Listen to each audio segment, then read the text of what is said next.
Hi all, we'll get started here in a moment. Let some more people trickle in.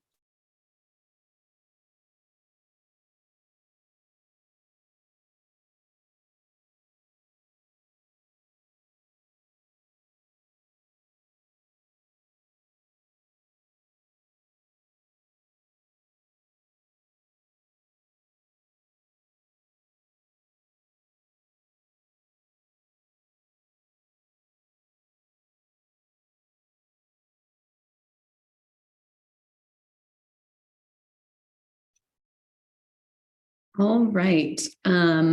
Welcome everyone to the Great Give Day webinar. This is all about strategy. My name is Ellen, and I'll be leading you through today's presentation.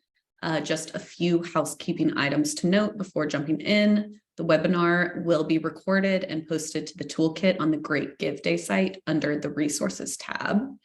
You can also use the Zoom questions panel to send across some questions, and we'll get to those possibly during, but definitely after the webinar.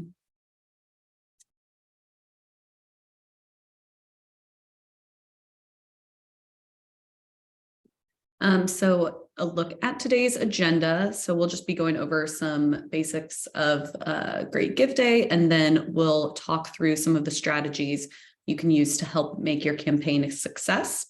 We'll also do a Q&A session at the end, and make sure if you have any questions while I'm presenting, just click the Q&A button on the screen and send those our way. So first, you're going to register, but if you're already registered and ready to roll, and you're kind of wondering what to do next, you will want to customize your organization's profile. If you have not watched our first webinar, Getting Started, that webinar is focused on all the nuts and bolts of how to navigate your Mighty Cause platform and has a ton of getting started information on how to customize your organization's profile, and anything you may need there. So I don't want to repeat too much information about that. So if you haven't checked that out yet, go ahead and that's something else that's in that resources tab.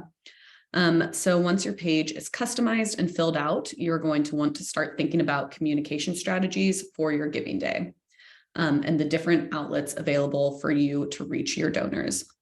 You'll really want to start thinking about the goals you have for your organization during Great Give Day. You'll also want to start thinking about securing matching grants and enticing your donors. And you'll also want to start thinking about how to engage your community and supporters, or ambassadors of your organization to help with peer-to-peer fundraising for your organization.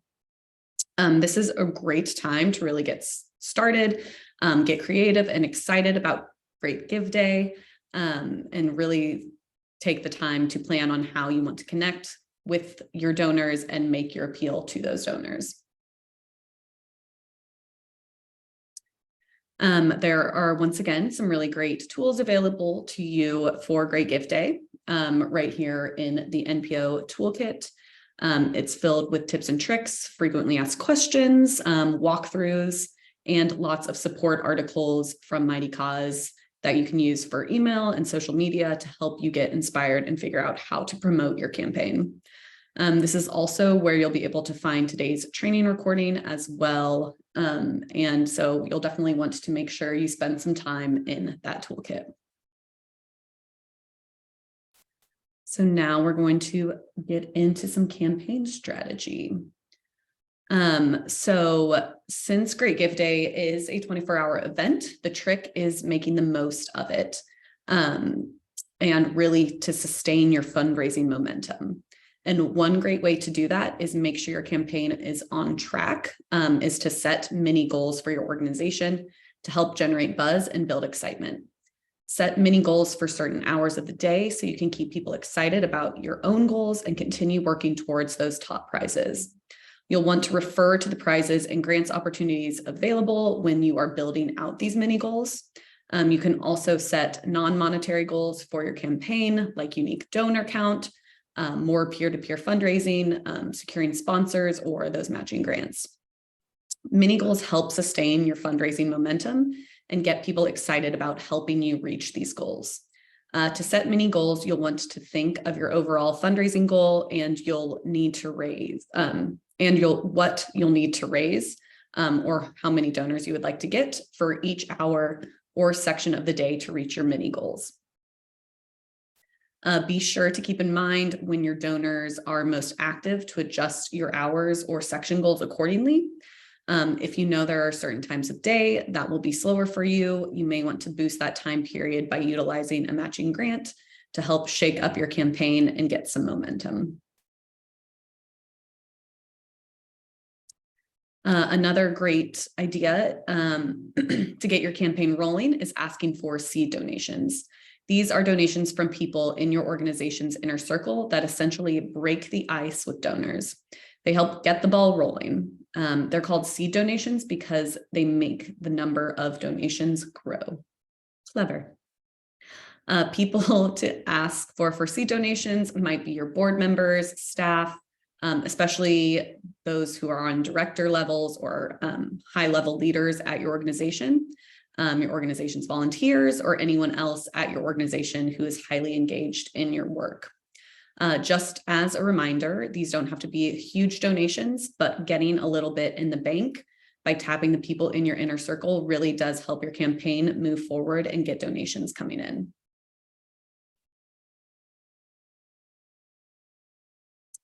Another great strategy for driving donations on your giving day is securing a matching grant.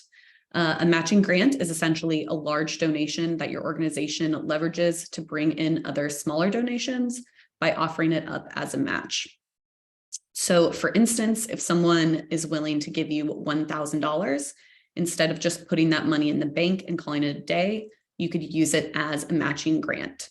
So you'd take that $1,000 and say to all of your followers, hey, between this hour and this hour, donations will be matched up to $1,000, which really allows them to double their donation. You can do a lot with our matching grants tool, like setting a cap for donation matching. So say $200, so people don't just come along and make a very large donation and eat up that entire match. It's a really cool little tool that allows you to do a lot with your matching grant, and especially on a giving day, matching grants can be a really powerful way to drive donations. So since a matching grant is ultimately just a large donation, you'll want to follow the same process as you do when you secure major gifts. You prospect, cultivate, and ask.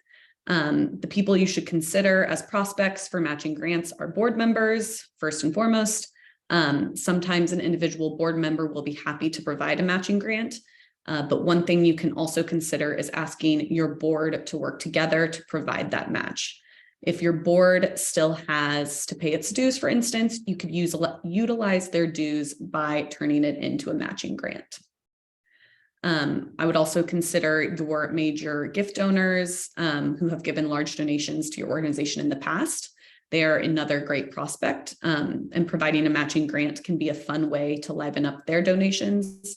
So instead of them just writing a check, they're helping your organization grow and drive other donations.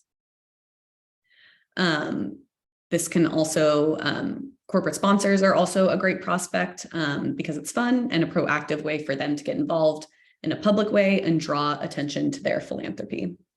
At this stage in the game, you can start making phone calls, setting up emails, and starting to cultivate these prospects by letting them know what you're doing and seeing how warm they might be to the idea of getting involved. And then in the coming weeks, you can make your ask and shore up the details of that match. You can also have more than one match running at the same time on Mighty Cause. So you really can get a lot. If you do get a lot of great responses, don't feel like you have to pick and choose just one. So next, you will want to promote your matching grant. So this is our matching grants tool, which you will find on your organization page under fundraisers. And so at the end of the day, a matching grant is a marketing tool. So in order to make the most of your matching grant, you'll need to promote it. So the first step is going to the matching grants tool on your profile and adding it there. There are some marketing tools built into the platform for your matching grant, such as putting a sticker on your donate button. So when the grant is active and listed, it will say matching grant live, as you can see down there. And then there'll be some changes to your checkout process to reflect that match. And the match will also get listed on your organization page. When you're setting up this match, please note that you will not want to include match value in page metrics within this settings tool. This will allow you matching grants must be made online for them to count towards your leaderboard. So once that matching grant is met, your sponsor, if you have their email, or you can put your email in, they will get a notification that that match has been met. And then your sponsor will be able to make that match online, and then it will count towards your leaderboards. They can just simply make it on your organization page, and then it will count towards your leaderboards. As you are promoting your match, you'll also want to add some information to your story, especially if it's a big match, and promote it on your social media channels as well. Send emails and let all of your followers know about this match.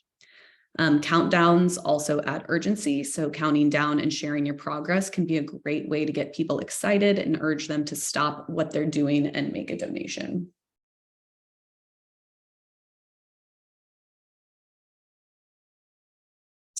So your report section is divided up in 5 areas. The most important reports for you will be donations and then also retention. So with the Mighty Cause donation report, you're able to view that information associated with each donation made to your organization through Mighty Cause. At the top of the report, you can filter and search for a particular donation or a set of donations. The display defaults to only the last 30 days of donations. So to adjust this time frame, simply select the drop down on the time period filter. Additionally, you can filter by campaign type to see only those donations from a specific event, team, or fundraising page.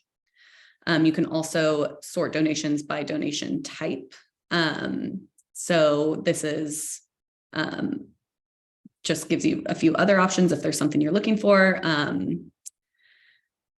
We've also simplified the screen view of your donor data to show only the most important information. If you want the rest of the information from what you've created on your checkout, you can download that full donation detail as a CSV file to view all the fees, the address information, any custom questions you may have added. Just simply select the download icon on the above filters. The retention report. This section allows you to export your list of unretained donors, send individual emails, and much more. At the top of your retention report, you are able to filter and create the type of retention report you need through status. You can filter your report to show retained or not retained donors. This report can also be downloaded with the download icon.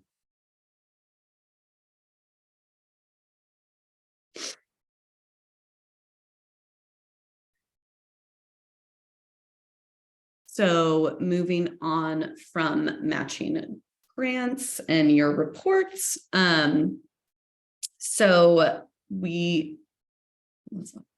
Ambassadors are people who usually in your organization's inner circle who can help boost your campaign.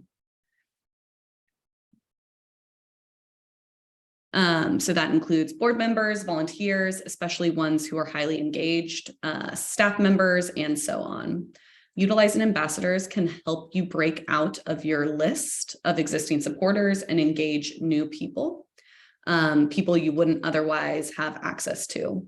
An ambassador can help you simply by sharing a link to your page with their social circle to ask them to donate and help boost your campaign for Great Give Day. If you have a board member, for instance, who is very well connected, this can be a huge boost. or they can help by getting involved in peer-to-peer fundraising. Peer-to-peer fundraising is a fundraising technique where you basically deputize your supporters to fundraise on your behalf. The Mighty Cause platform is actually set up for very easy peer-to-peer fundraising, so it can be a great way to shake up your campaign and acquire new donors. So if you wanted to try peer-to-peer, you can ask your ambassadors to set up a fundraising page on your organization page on Mighty Cause. This may sound like a big ask, but it's often a really fun way to engage your biggest supporters and allow them to tell their own story about how they are involved with your organization and why your work is important to them. This does not distract or draw attention away from your campaign because they're operating alongside your campaign. They're also reaching out to people they personally know for donations. So in most cases, it's their friends and colleagues and family members who are not already your donors or typically not involved with your organization. So you're actually gaining access to new donors through these peer-to-peer campaigns. So for people like your board, volunteers, and staff, this can be a great way for them to get involved without just being asked to give money. It can make it much more fun and meaningful for them than just making that donation or sharing a link. We've also seen some organizations get some great peer-to-peer action just by inviting people on social media or sending them an email asking for their help. For younger people who have a big social network and are really comfortable online, but maybe they don't have much cash to give, this can be an excellent way for them to help out and make a more meaningful contribution. To help make things easier for them, you can set up a fundraising template within your account, pre-fill some images and talking points, facts and logos. You can also offer to help them set up their pages. Organizations that utilize peer-to-peer fundraising tend to raise more money on giving days, so it's definitely worth talking about and incorporating to this year's campaign. If you manage to generate a lot of interest in peer-to-peer, or you've done it in the past for other campaigns and want to try something new, you can consider trying out teams or event fundraising. Teams and events can be great for groups of people who want to fundraise together, like your board or companies, or just a volunteer group. Teams and events can be a great way to get people working together and united for your cause and inspire some friendly competition to keep them motivated.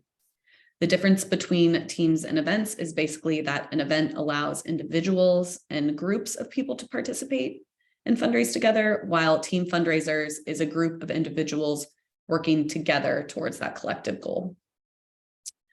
The cool thing about using our teams or events products for Giving Day is that there are tools built in that make managing it much more easier. For instance, you can create a template fundraiser for people to use, and that gets it set up much more quickly and pre-fills some sections for their page.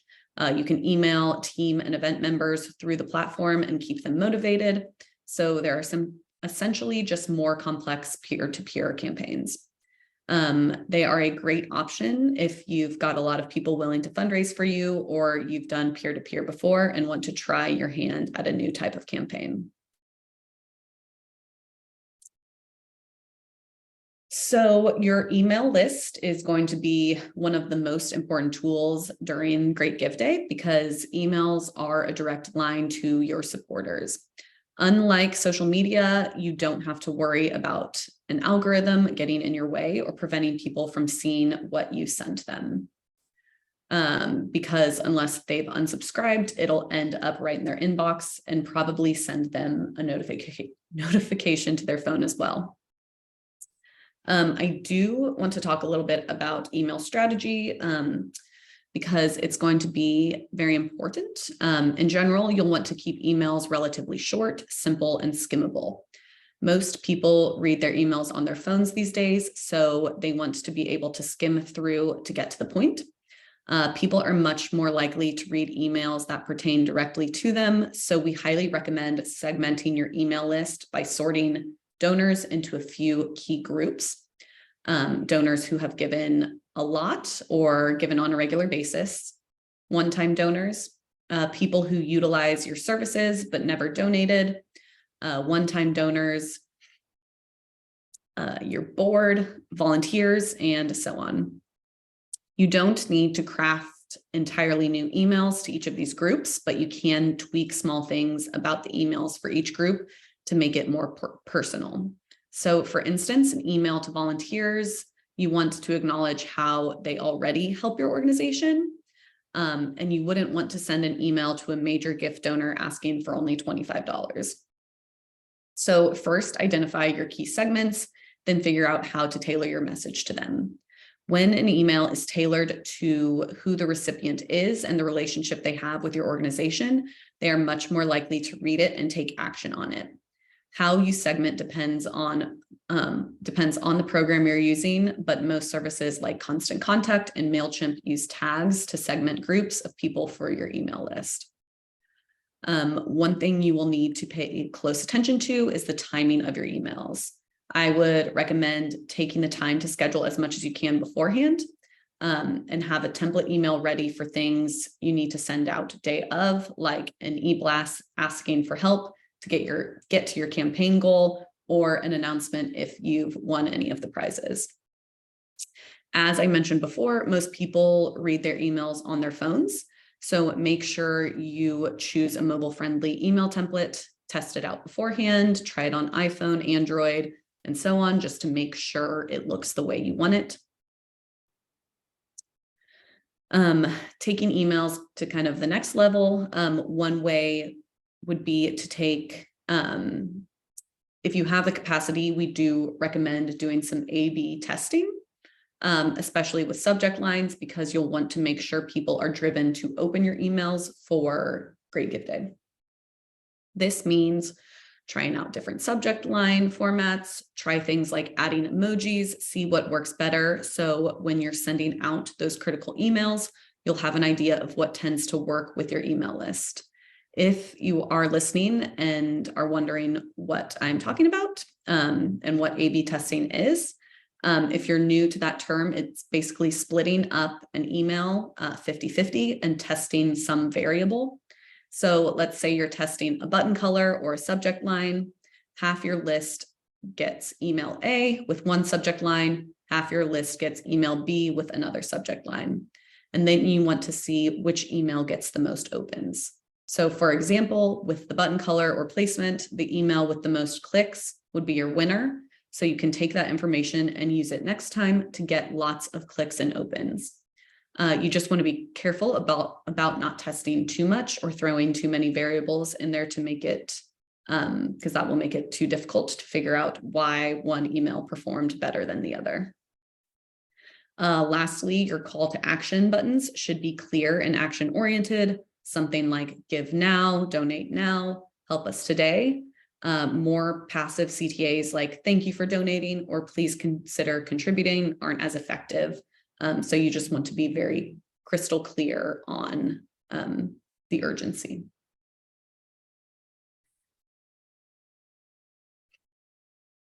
So for high stakes day, we really recommend staying in your comfort zone and going where your audience is. So when it comes to social media, if you've never logged into TikTok before in your entire life, or your organization has never used it, I would not recommend starting for this giving day. If you have 1,000 followers on your Facebook page, but only a handful on Instagram, then you should spend more time and effort promoting your campaign on Facebook rather than Instagram. So put your efforts into the platform where you're most likely to reach people and have an impact. Again, a lot of strategy comes back to pre-scheduling. I definitely recommend scheduling any posts you can ahead of time, just to save yourself a lot of trouble during the giving day and leading up to it. Get your key content scheduled with Facebook's publishing tools or Creator Studio. Go into TweetDeck and schedule your tweets, and save any live posting for stuff that needs to be done the same day, like thanking donors, updates on your progress, or prize announcements. We find it really helpful to assign someone to your team to do social media for the event, like a trusted volunteer or a board member or anyone on your staff who can monitor your social media so they can quickly respond to comments and interact with your followers. If possible, we recommend budgeting a little money to boost your social posts or tweets. $10 to $20 for an ad can actually go a very long way. You'll want to make sure your ad is targeted properly. And if you aren't sure how to target an ad, you can always default to targeting the people who like your page or already follow you. In terms of type of content that does well on social media, it depends a little bit on the platform, but in general, photos and videos do really well. You may want to consider doing something out of the box, like a Facebook live stream, video, or watch party for part of your campaign to help generate some buzz while delivering algorithm-friendly content. And finally, when you're planning your campaign, follow-up is very important to keep in mind. When you're planning your content as well, you'll want to make sure you plan a thank you follow-up. Be sure to talk about the impact of the funds you raised and close the loop on your campaign. That means if you were fundraising for something specific, like a new piece of equipment or improvement to your building or something like that, you'll also want to update and send emails periodically on that progress. You'll want to make sure you have an onboarding plan in place for all of these new donors so they can come back and donate again and again. If you collect addresses, mailing them a welcome packet can be a great way to get them onboarded. You can also create an automated email journey where they can get more information about what you do and why it's important to support your work. So as we wrap up, I want to make sure you once again have all of our support information. Our support team is a great resource before and during your giving day for anything campaign related. If you need help setting up your matches or have any questions while setting them up, please reach out to support. And once again, if you have any questions about setting up your organization page, we have lots and lots of resources on our support page, as well as you can reach out to support@mightycause.com. They are there to help you at any time. Okay, let's get some questions.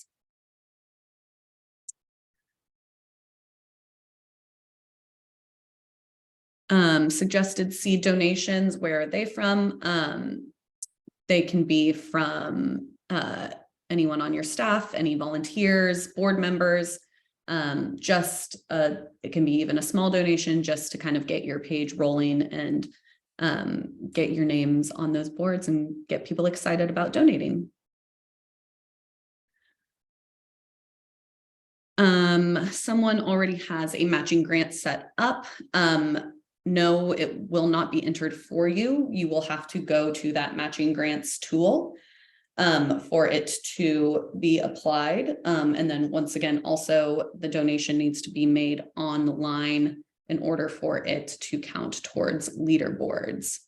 That matching grants tool is on your organization page on the left-hand side under fundraising tools. And if you, once again, have any questions while setting it up, you can reach out to support@mightycause.com and they would be happy to answer any questions you have there. Can you email or print thank you letters from this? You will be able to download the list of donors who have donated. There's not really a tool for thank yous. We do have an automatic thank you page on your organization page that pops up after they donate, and then also their receipt is emailed to them. You can customize that thank you page for your donors to include any further information of where you want them to donate or anything there. That's also on your organization page as well. Any other questions?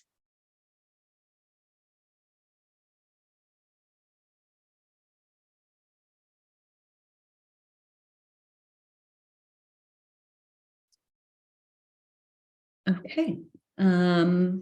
Well, I think I'm going to wrap up then. Yes, once again, reach out to support when going through anything on your pages or anything with Mighty Cause, and they will be happy to help. But I hope you all have a great rest of your day and happy fundraising. So excited for everyone to get started.